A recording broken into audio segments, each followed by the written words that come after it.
Mark Cuban loaned the team's private plane to Barea on Monday to transport food, water and supplies to Puerto Rico following Hurricane Maria.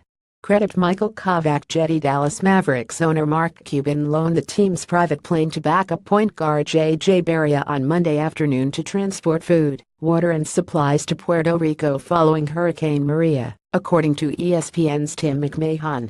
Barea, a native of Puerto Rico who has spent all but 3 years of his NBA career with the Mavericks, returned Tuesday night with his mother and grandmother.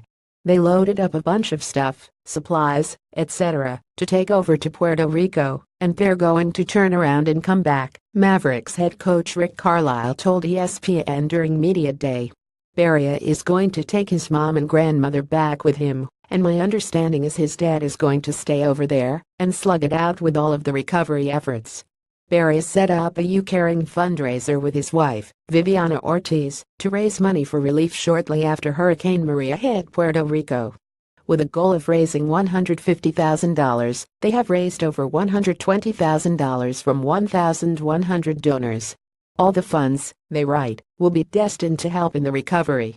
In response, Cuban said he was really proud of Barea for how quickly he got involved.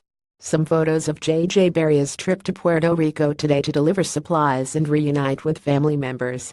Photos by @danimflpic.twitter.combc3qd4hkpr, Bobby Corrala @Bobby Corrala. September 27, 2017. Maria is the worst storm to hit Puerto Rico in nearly 90 years, according to the Wall Street Journal's Nicole Friedman, causing as much as $85 billion in insured losses.